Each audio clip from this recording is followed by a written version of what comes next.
what happens if we ignore stress? Shanki Kumar ma'am, can you please share your views on it? Ma'am, yeah. So, yeah, thank you for the question. I think one important thing to remember, like you saw in the presentation, when initially stress happens, look at it like a normal probability curve. The initial stress that happens to you, that's good for you. What sir was mentioning, that's what I call the you stress. A stress that's important for you to be productive. Remember how we all felt before our exams? That's something that would push us to do more, do better. That's the initial part. The moment it rises from there and continues for 2 or 3 weeks, that's when our performance will completely go down. If you ignore stress, if you let your body be in that anxious space for a very long time, it will start to impact first your mind, then your body, and all your physical symptoms.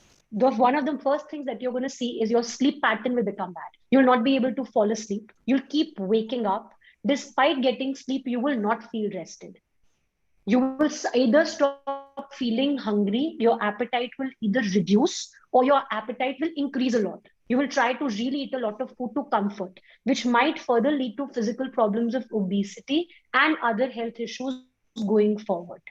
Another thing that you will notice is all the systems of your body will go under stress. You will notice that, like, a lot of symptoms of stress and anxiety would be feeling like a heart rate increase, feeling like I start shivering, I get sweaty hands. All these things happen if your stress goes on to a scale of 8, 9, and 10. If you still don't address it, you will have difficulty in doing the normal basic functioning activities of the day, which is getting up, taking a shower. You will start noticing a reduction in your focus and concentration. And it's like you are putting so much pressure on yourself that all the functioning systems will collide. So rather than just looking at this answer as what are the ways it will impact our mind and body, I would like to extend it further and be like, please be very conscious. Please check the way you have that kindness for other people. Have that kindness for yourself. Will you do that self check-in? How am I feeling today? Am I feeling okay? Am I feeling fine? And if you are on the scale of 0 to 10, a 4 or a 5, take an action there. अगर आपका problem इतना छोटा है तो इतनी जल्दी ठीक हो जाएगा. अगर आप उतने प्रॉब्लम को इतना बड़ा करके ठीक करने आएंगे तो उतना ही लंबा टाइम लगेगा. So let's be very proactive about it.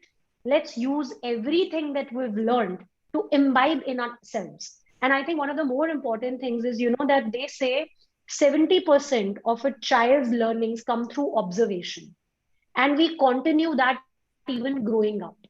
I might be talking to you about something and you might take 30-40% of it and forget the rest. But if I do it with you, in front of you, you will automatically start imbibing it. So if all of us and all the people listening start inculcating these little reminders, all the fellows, all the residents around you will also practice it. Thank you, So ma'am. that's what